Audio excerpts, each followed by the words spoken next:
শিশু নির্যাতন নাকি মানহানি, কোন মামলার আসামি করা উচিত হ্যান্সি ফ্লিকের বার্সেলোনারে, এটা আপনারা ডিসাইড করেন ভাই।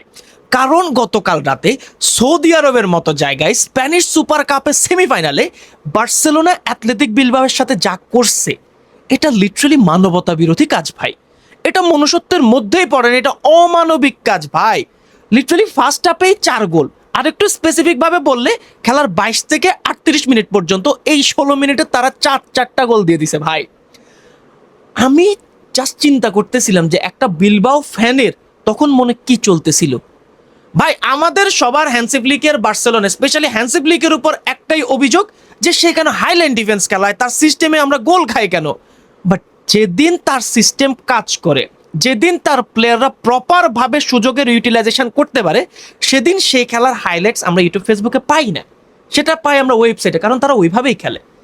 এর আগে গত বছর আমরা যখন সৌদিতে লাস্ট ম্যাচ খেলছিলাম, সেখানেও আমরা ফার্স্ট হাফে 4 গোল দিছিলাম একটা টিমের এগেনস্টে, আর গতকালকে আমরা সেম কাজটাই করছি।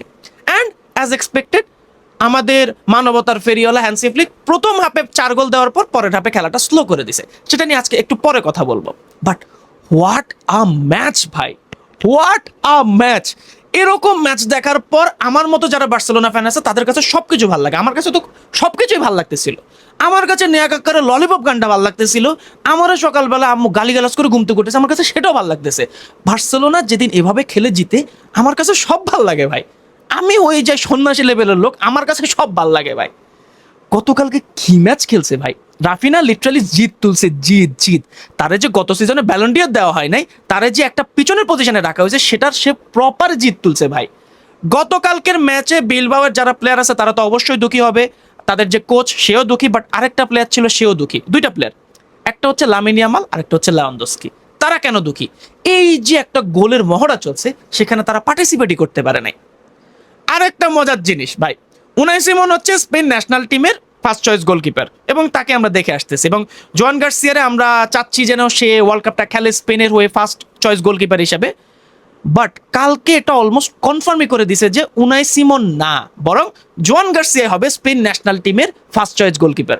এবং এই পারফরমেন্সের পরেও কালকে উনাই সিমন যেভাবে খেলছে এবং জোয়ান গার্সিয়া যেভাবে খেলতেছে, এটার পরে যদি স্পেন ন্যাশনাল টিমে সে ডাক না পায় ওয়ার্ল্ড কাপের জন্য, তাহলে স্পেনের লস পায়, স্পেনের লস। জোয়ান গার্সিয়ার কিচ্ছু আসবে যাবে না, কিচ্ছু আসবে যাবে না।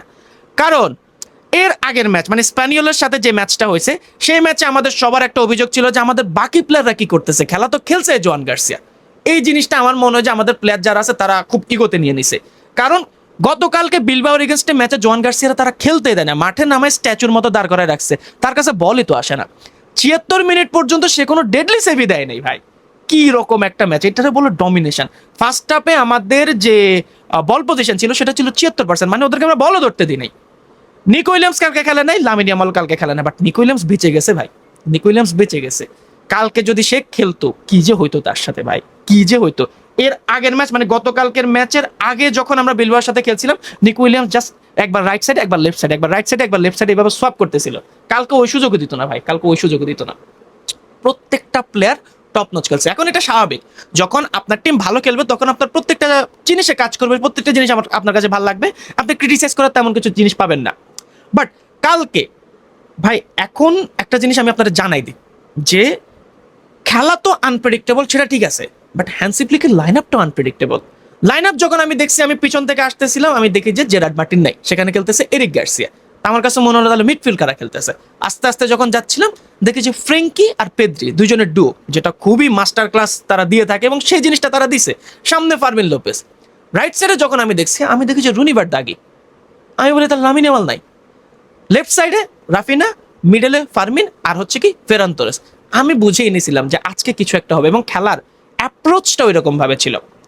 আমি সবসময় একটা কথাই বলি, খেলার মধ্যে যদি অ্যাপ্রোচটা ঠিক থাকে এবং খেলা কিরকম হবে সেটা কিন্তু শুরুর 10 মিনিটে কিন্তু বোঝা যায়।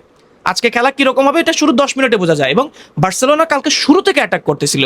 2 বা 3 মিনিটের মাথায় রাফিনা তো অলমোস্ট উনাই সিমনকে ড্রিবল করে কাটাই গেছিল, এবং সে একটা ক্রস দিছে, বাট রুনি ভার্দাগের হাইট একটু ছোট হওয়ার কারণে সে বলটা নিতে পারে না এবং গোল হতে পারে নাই। বাট তখন থেকে আমরা বুঝতেছিলাম যে একটু সময় পর গোল হবে। এরপর পেদ্রির একটু যদি অ্যাঙ্গেল করে মারতো তখন আমরা একটা গোল পেয়ে যেতাম। আর ফার্মিন লোপেস তো ওপেন গোল মিস করছে। এটার পর আমি রাগে খুব একটু ফেসবুকে পোস্ট করছি যে ভাই ফার্মিন, এটা তুই কি করলি। অ্যান্ড সাথে সাথে ফার্মিন লোপেজের অ্যাসিস্ট, এরপর গোল, রুনি ভার্দাগের গোল, অ্যান্ড রাফিনা তো লিটারালি জিদ তুলছে ভাই, কি লাল মানে কালকে লিটারালি জিদে তুলছে সে। টপ কর্নারে কি ব্যাঙ্গার শট দিছে ভাই, কি ব্যাঙ্গার শট। প্রত্যেকটা আমাদের ফ্রন্ট থ্রিরা দেখলে মনে হবে যে তারা কালকে লিটারালি ছেলে খেলাই করছে। বিলবাওয়ের কোনো প্লেয়াররা তারা দাঁড়াইতেই দেয় নাই। আমি একটা সময় গিয়ে দেখি যে উনাই সিমনের ম্যাচ রেটিং চলতেছে 3.9। রুনি ভার্দাগের ওই শটটা ক্লিয়ার করার পর, মানে ওই শটটা গোল হওয়ার পর, তখন আমরা অলমোস্ট আমরা বুঝে গেছি যে স্পেন ন্যাশনাল টিমের ফার্স্ট চয়েস গোলকিপার সে আর নাই ভাই। লিটারালি জন গার্সিয়া দূর থেকে দাঁড়ায়, তার টিমমেট মানে স্পেন ন্যাশনাল টিমের টিমমেটের সে যে একটা ডাউনফল সেটা সে দেখছে ভাই। হোয়াট এ ম্যাচ ভাই, হোয়াট এ ম্যাচ। এখন দেখার বাকি যে আমাদের সামনে প্রতিপক্ষ কারা হয়, অ্যাটলেটিকো মাদ্রিদ এবং রিয়াল মাদ্রিদের মধ্যে কারা জিতে, সেটা অবশ্যই অনেক ভালো একটা ম্যাচ হবে, মাদ্রিদ ডার্বি। সেটা দেখার জন্য আমি বেস্ট এক্সাইটেড হয়ে আছি। তবে কালকের ম্যাচের যদি আমি আরেকটু কথা বলি ভাই, এটাই হচ্ছে হ্যান্সি ফ্লিকের সিস্টেম। হাইল্যান্ড ডিফেন্স নিয়ে আমাদের অনেক সমস্যা, বাট এই যে দেখছেন কাজটা যখন করছে, আপনার লেফট সাইড রাইট সাইড সবগুলো যখন একইভাবে এঙ্গেজ থাকবে, যখন বালদে ওভারল্যাপ করে চলে যাবে সেখান থেকে সে ক্রসগুলো দিবে। আমি জানি তার ক্রসিং অতটা ভালো না, বাট সে যখন ক্রসগুলো করবে, যখন আপনার প্লেয়ারের পায়ে যাবে এবং আপনার টিম যখন কনফিডেন্ট থাকবে, তখন কিন্তু এই জিনিসটা হবে। হ্যান্সি ফ্লিক আমাদের অনেক আগে বলছিল চেলসি ম্যাচ হারার পর যে এখন থেকে আপনি একটা ডিফারেন্ট বার্সেলোনাকে দেখবেন, এবং এক্স্যাক্টলি আমরা সেটা দেখতেছি, এক্স্যাক্টলি আমরা সেটা দেখতেছি। এখন আমার টার্গেট ভাই স্প্যানিশ সুপার কাপটা জিতে নাও। আমরা হ্যাঁ ক্যান্সেলরে সাইন করছি, হ্যান্সি ফ্লিকের মন মতো সাইনিং আমরা দিতে পারিনি, বাট এটা দিয়ে কাজ চালে ইউসিএল কোনখান পর্যন্ত যায় সেটা আমাদের মেন টার্গেট। লিগে আমরা একটা ভালো পজিশনে আছি, এই পজিশনটা মেনটেন করতে হবে, অ্যান্ড বাদ বাকি কি হয় দেখার বিষয়। আমার একটাই আক্ষেপ ভাই, আমি এবার অনেক ইচ্ছা ছিল যে আমি সৌদি আরবে এই ম্যাচটা গিয়ে দেখব, বাট কিছু কারণে আমার এটা যাওয়া হয় না। এবং আমার কালকে থেকে ভাই এটা এরকম খেলা যদি ফাইনালে দিতে পারে ভাই, আমার জার্সি কেনা সার্থক হবে, জার্সি কেনা সার্থক ভাই। আপনার কাছে গতকালকে কার খেলা সবচেয়ে বেশি ভালো লাগছে সেটা কমেন্ট করে জানান। আমি জানি খুবই বাজেভাবে র্যান্ড করছি, বাজেভাবে ইয়াপ করছি ভাই, এটাই। আমি যখন হারি আমি তখন স্ট্যাটস নিয়ে বসি যে আমার কোন প্লেয়ার খারাপ খেলছে, কোন প্লেয়ার ভালো খেলছে, বাট যখন জিতি আমি এসবে ধারি না। আমার কাছে মনে হচ্ছে আমি ক্যামেরা খুলে জাস্ট বকবো, আপনারা শুনবেন, আপনারা যা শুনবেন ভাই, এটাই ভাই লিটারালি এক্সাইটমেন্ট। এখন আমি ফাইনালের জন্য fully excited, but over confident হওয়া যাবে না। অবশ্যই আমাদেরকে ডাউন টু আর্থ থাকতে হবে, ডাউন টু আর্থ থাকলে বার্সেলোনা কিন্তু জিতে, এটা মনে রাখবেন, ঠিক আছে?